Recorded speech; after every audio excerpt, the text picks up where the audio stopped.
মান্না ভাই শুরুতে একটা কথা বলেছিলেন যে আমরা যে বিষয়গুলো নিয়ে আজকে প্রধান বিষয় হিসাবে আপনাদের সাথে কথা বলবার কথা যখন সিদ্ধান্ত নিয়েছিলাম, আমি বলতে চাই 24-এর গণ অভ্যুত্থানের পরে আমাদের কাছে যে বিষয়গুলো প্রধান ছিল, আর 24-এর গণ অভ্যুত্থানের পরবর্তীতে অবস্থা, যে আমাদের যে প্রত্যাশা জায়গা তৈরি হয়েছিল, আমরা যে নতুন বাংলাদেশ প্রত্যাশা করেছিলাম, সারা জাতি একতাবদ্ধ ছিলেন এবং আমরা এই দেশটাকে বদলে দেব এর সিদ্ধান্ত নিয়েছিলাম এবং পুরো জাতি একসাথে আমরা এই কাজটি করেছি। রাজনৈতিক দল, ছাত্র জনতা এবং সমস্ত সমাজ শক্তি সমূহ ঐক্যবদ্ধ ছিলাম।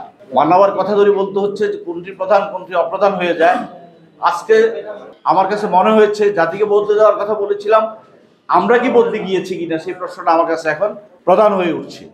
যে প্রত্যাশা করেছিলাম জাতিকে বদলে দিব, সে প্রত্যাশা যারা করেছিলাম তারা বদলে যাচ্ছে কিনা। কারণ সরকারের অদক্ষতার প্রশ্ন আলোচনা হয়েছে, নানা বিষয় সরকারের দায়িত্বহীন আচরণের কথা আলোচনা হয়েছে।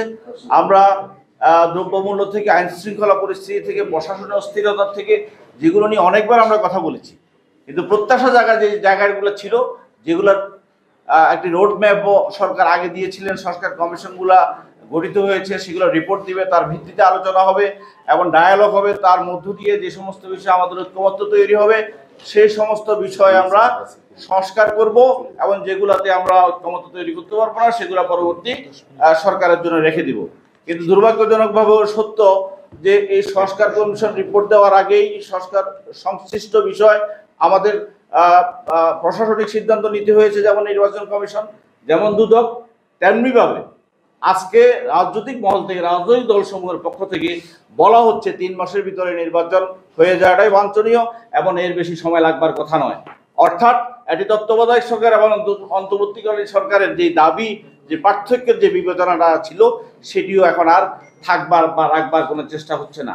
আমরা 31 দফার ভিত্তিতে যখন আন্দোলন করেছিলাম, তখনও আমরা বলেছিলাম এটি অন্তর্বর্তীকালীন সরকার চাই, তত্ত্বাবধায়ক সরকার চাই না। এটি পার্থক্য ছিল বলেই আমরা সেই দাবিটা করেছিলাম। এবং একই সাথে 1 দফার ভেতরে আমরা এই সরকারকে পতন যেমন চেয়েছিলাম, একই সাথে এই রাষ্ট্রের সংস্কারের কথা আমরা সেখানে 1 দফার ভিতরে বলেছিলাম। সুতরাং এগুলো একটি থেকে একটি আলাদা নয়। আজকে যদি শুধু একটি নির্বাচনের প্রধান ইস্যু হয়ে যায়, শুধু একটি নির্বাচন করবার যদি আকাঙ্ক্ষায় 24-এর গণ অভ্যুত্থানের আকাঙ্ক্ষা হয়, তাহলে স্পষ্টত আমি সেটির সাথে দ্বিমত পোষণ করতে চাই। কারণ মুগ্ধ আবু সাঈদেরা শুধু নির্বাচনের জন্য জীবন দেয় নাই। এই আন্দোলনে যারা শরিক, ছাত্র জনতা, এরা কোনো রাজনৈতিক দলের সেই রকম কোনো সদস্য ছিল না। বলেছে রাষ্ট্রের সংস্কার চাই, পরিবর্তন চাই। সেই পরিবর্তনের কাজটা যদি আমরা করতে না পারি, তাহলে ভবিষ্যতে আরো বেশি আমাদের জন্য হতাশা নেমে আসবে।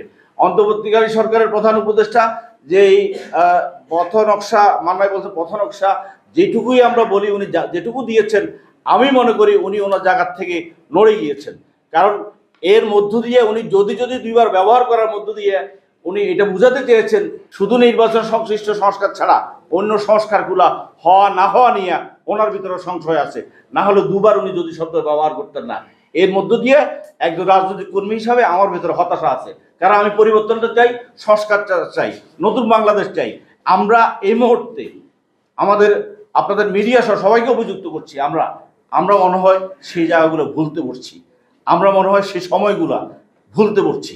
আমরা 54 বছরে বারবার গণতান্ত্রিক আন্দোলন হয়েছে, আমরা রক্ত দিয়েছি, এরপরে আমরা ভুলে গিয়ে আমরা সেই পুরনো পথে আমরা আবার হাঁটবার চেষ্টা করেছি।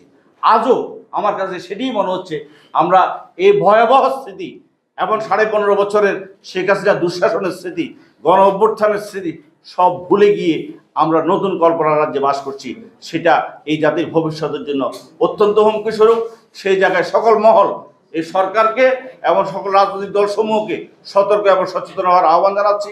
আমরা বারবার বলছি, এইবার যদি আমরা হেরে যাই তাহলে বাংলাদেশ হেরে যাবে, আর সে হেরে যাওয়ার পথে যদি আমি অবদান রাখি তাহলে সে দায় দায়িত্ব আমাকেও নিতে হবে, আমাকেও কাঠগড়ায় দাঁড়াতে হবে।